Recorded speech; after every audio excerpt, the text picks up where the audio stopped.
कक्षा 12 में पढ़ने वाली एक छात्रा जो कि एक मुरादाबाद का थाना लगता है कुंदुर्की, वह उसी थाने के अंतर्गत एक गांव लगता है, वह उसी गांव की रहने वाली होती है। 18 मार्च 2022 को होली का पर्व था। वह होली खेलकर अपने घर आकर नहा रही थी, तभी उसके घर में 3 दबंग घुस आते हैं और उसका नहाते हुए का वीडियो बना लेते हैं और उसका कुछ फ़ोटो भी खींच लेते हैं। जब वह लड़की उन लड़कों का, दबंगों का विरोध करने लगती है तो वे लोग इसके साथ छेड़खानी वगैरह करने लगते हैं। इससे लड़की काफ़ी परेशान हो जाती है।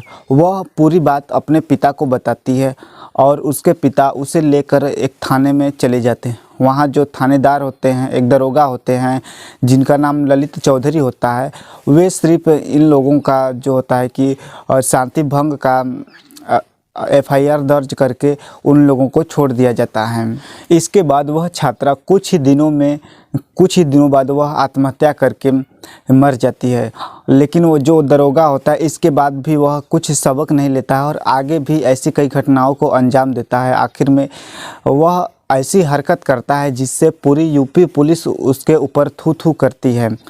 आज की कहानी उसी दरोगा की है जो कि अपना मुंह छुपाने के लिए मुरादाबाद से सीधे पीलीभीत भागकर छुपा हुआ है। नमस्कार, मैं सूरज राज। आज की जो सच्ची घटना बताने जा रहा हूँ, यह सच्ची घटना है उत्तर प्रदेश का एक ज़िला लगता है अमरोहा। दरअसल बात कर रहा हूँ 3 जनवरी 2024 की। दरअसल उसी ज़िले में एक महिला कांस्टेबल होती है। वह SP ऑफिस में जाती है और SP से मिलने के लिए अपनी बारी का इंतज़ार कर रही होती है। जैसे ही अंदर से कोई आवाज़ देता है, वह जाती है। जैसे ही वहाँ की SP के सामने जाती है, उसके आंखों में आंसू आ जाते हैं और वह रोने लगती है।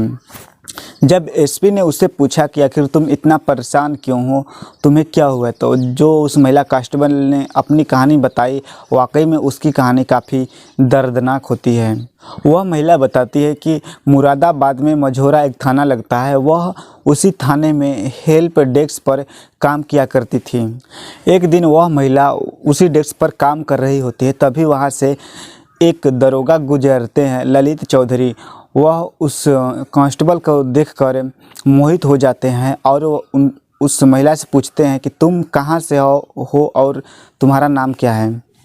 उस महिला कांस्टेबल ने उस दरोगा को अपना नाम बताती है और बताती है कि अलीगढ़ का एक गांव है, मैं उसी गांव की रहने वाली हूं। जैसे ही वह दरोगा यह सुनता है, फिर कहता है कि फिर से बताओ तुम कहाँ की रहने वाली हो। तो वह जो महिला कांस्टेबल बताती है कि अलीगढ़ का एक गांव है, मैं उसी गांव का रहने। जैसे ही उस महिला कांस्टेबल ने अपने गांव का नाम बताती है तो वह दरोगा मुस्कुराने लगता है और कहता है कि जो तुम्हारा गाँव है वही हमारा ननिहाल है। इस बात से महिला कांस्टेबल मुस्कुराते हुए पूछती है कि आप कहाँ रहते हैं। तब वह दरोगा बताता है कि जो बगल का ज़िला है बुलंदशहर, मैं वहीं पर रहता हूँ। तो महिला को लगा कि जब कोई अपना मिल गया है तो उससे नज़दीकियाँ बढ़ना स्वाभाविक हो जाती है, इसलिए उस महिला कांस्टेबल से, उस दरोगा से नज़दीकियाँ काफ़ी बढ़ने लगती हैं। एक दिन महिला कांस्टेबल का ड्यूटी रात्रि के समय ख़त्म होता है, तो वह दरोगा कहता है कि चलो मैं तुम्हें छोड़ देता हूँ। तो वह महिला तुरंत ही तैयार हो जाती है उसके साथ जाने के लिए। वह तनिक भी नहीं हिचकिचाती है क्योंकि वह महिला उस दरोगा को अपना समझती थी, क्योंकि वह जानती थी कि इसका जो ननिहाल है तो मेरे घर के ही बगल में है, मेरे गांव में ही है, इसलिए उस दरोगा को अपना मानती थी और उसके साथ रात्रि में जाने के लिए अपने घर तैयार हो जाती है। इसी तरह वह दरोगा उस महिला कांस्टेबल के साथ किसी न किसी तरह से बात ज़रूर किया करता था और उसे घर पर छोड़ने का कोई न कोई बहाना अवश्य ही ढूंढ लेता था। इसी तरह धीरे धीरे वक्त बढ़ता चला जाता है और उन दोनों में धीरे धीरे नज़दीकियाँ भी बढ़ती चली जाती हैं। एक दिन वह दरोगा उसी महिला कांस्टेबल को लेकर अपने रूम पर चला जाता है और वहीं पर बातें करते हुए उन दोनों में काफ़ी नज़दीकियाँ आ जाती है। वह अपने रूम पर ही उस महिला कांस्टेबल से पहली बार शारीरिक संबंध बनाता है। हालांकि इस बात का उस महिला कांस्टेबल ने विरोध करती है, लेकिन जो दरोगा होता है वह उसे समझाने लगता है कि अगर कहीं कुछ गड़बड़ होता है तो हम दोनों लोग आपस में शादी कर लेंगे, वैसे भी तुम समझदार भी हो और बालिग भी हो। उस दरोगा ने उस महिला को जब कहता है कि तुम काफ़ी समझदार हो, तो उस दरोगा के बात उस महिला के दिमाग पर काफ़ी हावी होने लगता है, वह जिससे वह महिला उसका विरोध नहीं कर पाती है और दोनों आपस में शारीरिक संबंध बनाते हैं। अचानक एक दिन महिला के पेट में दर्द उठने लगता है, उसको लगता है कि वह प्रेग्नेंट है। तो वह हम दरोगा के पास जाकर कहती है कि कुछ न कुछ ज़रूर गड़बड़ है। उसके बाद उस दरोगा ने महिला कांस्टेबल को लेकर एक हॉस्पिटल में जाते हैं, जहां पर उसका अल्ट्रासाउंड कराया जाता है, तो पता चलता है कि यह महिला प्रेग्नेंट है। उसके बाद उस दरोगा ने उस महिला को कुछ ऐसी दवाइयाँ खिलाता है, जिसके बाद उसका जो बच्चा होता है वो गिर जाता है, उसका गर्भपात हो जाता है। इसके बाद वह महिला फिर से अपनी सामान्य ज़िंदगी जीने लगती है।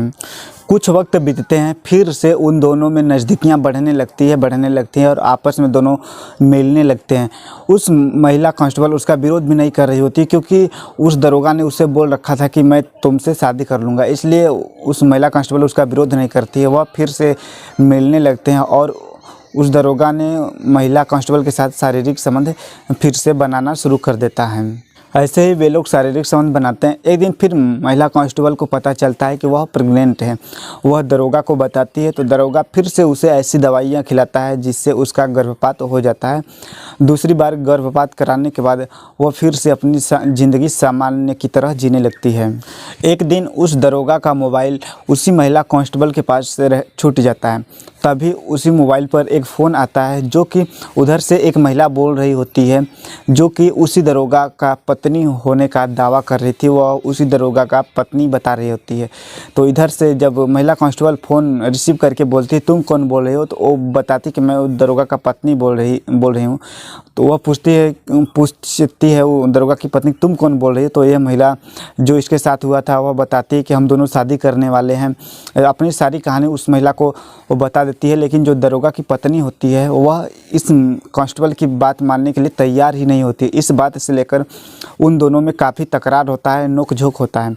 इसके बाद फ़ोन कट हो जाता है और फिर वह महिला कांस्टेबल दरोगा के पास जाती है और सारी बात पूछने लगती है। तो वह दरोगा कहता है हाँ मेरी पहले भी शादी हो चुकी है, जो कि मेरी एक पत्नी है। तो वह महिला कांस्टेबल जो होती है वह दरोगा को काफ़ी भला बुरा कहती कि तुम मेरे साथ शरीर से ही नहीं खेला, बल्कि तूने मेरे साथ दो बार कई बार शारीरिक संबंध बनाया, 2 बार प्रेग्नेंट किया, मेरा 2 बार गर्भपात भी कराया।